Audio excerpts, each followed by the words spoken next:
Olá gente, tudo bem? Estamos aqui para mais um vídeo do nosso Café com Cinema e hoje nós vamos falar sobre ele, D.W. Griffith. Para quem não sabe, D.W. Griffith foi um dos gênios revolucionários do cinema mundial. Exatamente, ele trouxe muitas técnicas para a época que não era muito comum, sabe?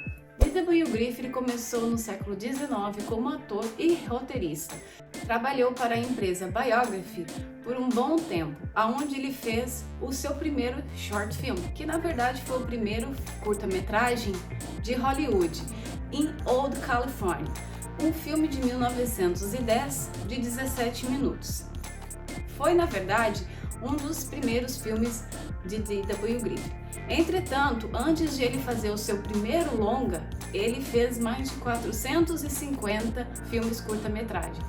Foi revolucionário para a indústria cinematográfica, principalmente no uso de técnicas de câmera. Ele mesmo, foi ele, um dos gênios da câmera naquela época. Posso falar para vocês também que ele foi revolucionário em contar história, usando narrativas ousadas e revolucionárias para a sua época. Quando ele fez Birth of Nation, O Nascimento de uma Nação, em 1915, ele fez um estouro em termos de narração, porque ele trouxe uma narrativa muito mais intensa e ousada para a época. Um filme de mais de 3 horas, onde ele conta sobre a Guerra Civil.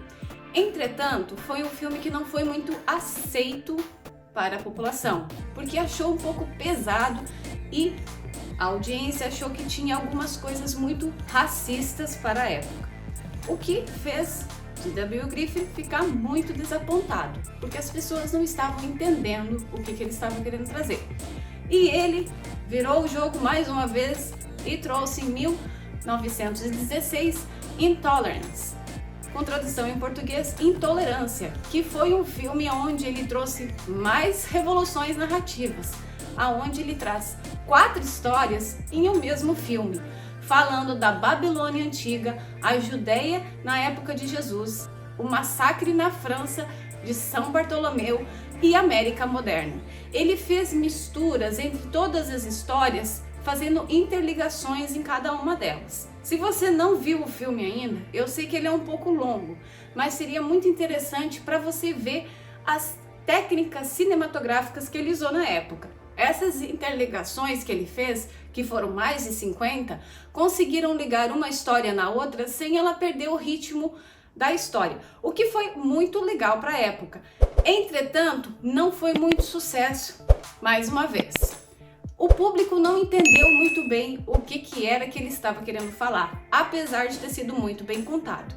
Mas uma coisa eu posso falar para vocês. Ele foi o pioneiro a usar 2 ou 3 câmeras no set de filmagem e também a fazer o movimento de câmera de um lado para o outro e fazer o movimento da câmera para trás e para frente, aonde na época não era muito comum. As pessoas tinham um pouco de receio. Quando ele foi gravar Intolerance, ele juntou num cenário mais de 3.000 pessoas para fazer a Guerra da Babilônia, o que para a época foi muito gigantesco. Eu sei que até hoje juntar uma equipe de 3.000 pessoas num set de filmagem não é muito comum, mas imagina em 1916. E um outro detalhe, no meio das filmagens, o Griffith não tinha mais dinheiro. Ele foi pedir dinheiro emprestado para terminar o filme, o que na época custou em torno de 2 milhões de dólares, que era muito alto para a época.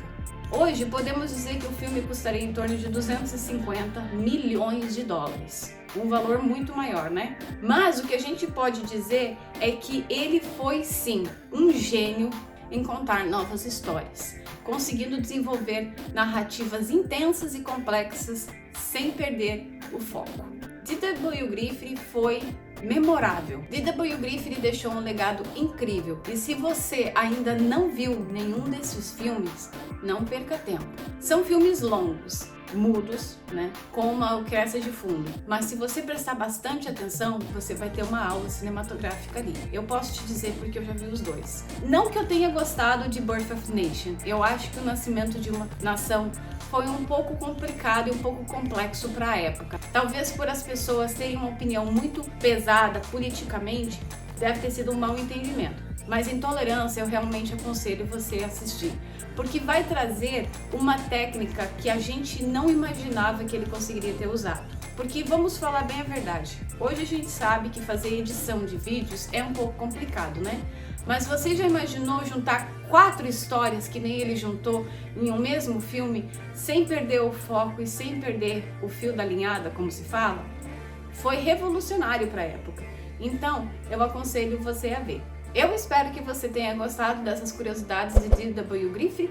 Eu fico por aqui, eu deixo para você o meu beijo, o meu carinho e não deixe de conferir o canal. Não deixe de deixar o seu like, o seu comentário, compartilhar e seguir a gente. Eu volto na próxima semana com muito mais. Beijinho, tchau, tchau!